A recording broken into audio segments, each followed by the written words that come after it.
Howdy YouTube, Tolstoy Kafkaevsky here, having to clean up my desk after a long battle on Metal Gear Online. I like to use the my headset, and I like to talk as Sean Connery, and I like to insult the snipers. Fight like men, you damn snipers. Yeah, I know I don't do a good him, but you know, whatever.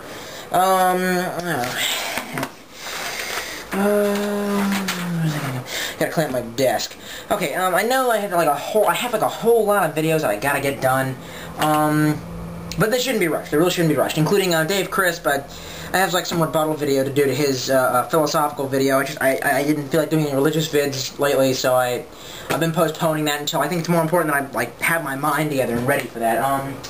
But anyway, what was I told to do? Okay, somebody told me, basically, I think it was somebody else, and one guy I remember, FC Movies, who's a really cool kid, said I should do another video about comic graphic novels, and that's what I'm going to do, indie comics, and also, for some reason, I'm supposed to mention Playable Movies. If you go to Playable Movies' channel, go ahead and take a look at Playable Movies, just because I wouldn't give a shout-out to most people who ask me, but he's on the higher end of my cool discipleship because he sent me crap, so I guess he deserves it. Alright, let's take a look at the comics that I haven't talked about yet, which I talked about a lot of them, so this is going to take... I probably should have gotten ready beforehand, but I didn't because I hate you.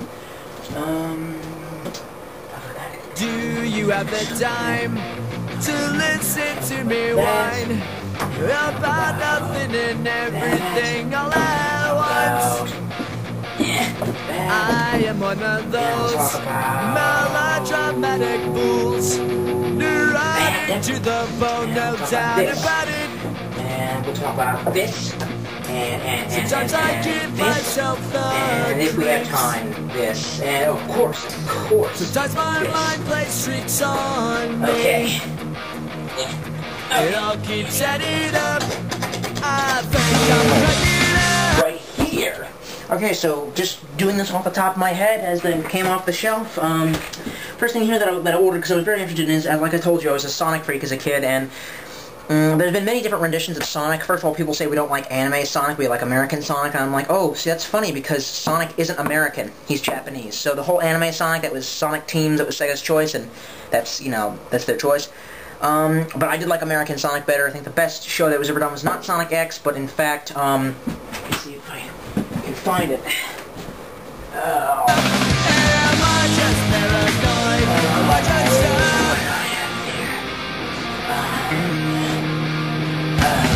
I went so I shrink to analyze my dreams.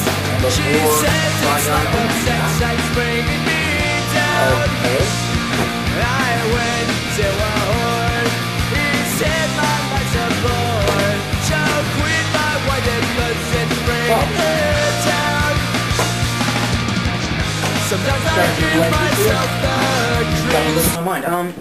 It was actually the Sad AM series, the cult classic Sonic Sad AM, which was like, I mean, this raised up the new generation of nerds. This is what we were watching, that or the Mighty Morphin Power Rangers, which was kind of the reason they went out of business, or they went, this only lasted a couple seasons, but it was definitely one of the coolest cartoons ever made. This is the, I mean, I was waiting for this. When I saw this on TV, Sonic the Complete series, and I saw this in Walmart, I did, I mean, it really, yes. Anyway, apparently, I don't know which came first. I've always wanted to research this, but I could never figure out what came first. The cartoon, the comic, the video game, what? But they made a comic of it, and I found a small collection of it. I mean, like, finding the collection, the trade paperbacks of the Sonic comics is very difficult, because Archie almost never published, and this was a very, very rare find. And it was like $10, but I spent it anyway, and I was kind of disappointed in that because it was way too cartoony, and it takes place with the characters that were developed in Sad AM or developed in this, and then they moved to Sad AM. I don't know which is which, but it was way too cartoony. It wanted to be done in the spirit of the Sad AM series, but in the end, did the Saturday morning, or the not the Saturday morning, the afternoon cartoons, you know, the Adventures of Sonic the Hedgehog, which was just more goofy and made him seem like a Roger Rabbit or a Buster Bunny or whatever it is. This is called The Pride of Baghdad. This is an excellent indie comic that was released a few years ago when we first went into Iraq. Take a look at the beautiful art there. I'm sorry, I didn't show you the art of the last one, but it's really not worth it. The art is very, very supreme. The pages, and I just bent a page like a retard. Okay. The art is just very, very, very good. I love the mix of surrealism, and it's kind of a bit scratchy, but yeah, it's definitely great. Basically, it's about how when we bombed Iraq, there was a prize. It really was based on a true story. There was a bunch of lions that escaped from the zoo, and of course, American soldiers found them and then shot them because they were hunting and they were starving. What I like is in the very end, last few pages, it shows a big moon. I gotta go one page. You know, night set after they've been shot. I mean, they come all this way, and then you know, in their little adventure, and then they're shot up, and it says, in April 2003, 4 lions escaped from the Baghdad Zoo during the bombing of Iraq, and the starving animals were eventually shot and killed by U.S. soldiers. Turn the page. There were other casualties as well. So it's very, very cynical, saying, well, you care so much about these lions, how about the people who died? I mean, you know, it's not like we're killing people over, oh, we are killing people in Iraq. Yeah. Next on the list, A History of Violence. It was turned into a movie. This was actually, the movie version of this was the last movie to be released on VHS. So there's some interesting quotes for you. How did I get a bent page on this? Anyway, very, very interesting. The art is very good, black and white. It's very, very, very noir, very story told. Except for, the only thing is that the movie is very, very different from the comic book. Do not read the comic book unless you have I won't even tell you what it's about, but the movie, basically the writers looked at the comic book and said, there's one part in here that's just way too extreme for American audiences, we cannot show this, oh my gosh, and they didn't. I mean, it's some kind of hostile Saw type stuff, so really steer clear if you have a weak stomach. But you should definitely check out this. This is a good alternative. Road to Perdition, same kind of noir gangster story, of course, was turned into a movie, and it's kind of bland, and it's basically action pieces mixed up with, you know, gangster politics. But it's a short read, it's okay, you know, and it's got a cute little ending. It's a good staple, we'll say. It's a good staple. Oh my goodness, I've talked about this before. If you can ever find this is a gem called Moon Shadow. Apparently every picture in this, every panel was drawn, painted, and they took pictures of it, and then they digitally put bubbles over top of it. It's like Douglas Adams, but a little more intellectual. The ending completely bites. Do not expect a good ending. But the story in and of itself is pretty heartfelt, and it will always remind me of that time in my life that I was reading it. It'll always, like, be burnt into my memory. Frank Miller's Ronin. This is the only good thing Frank Miller ever did. Oh my god, I said it.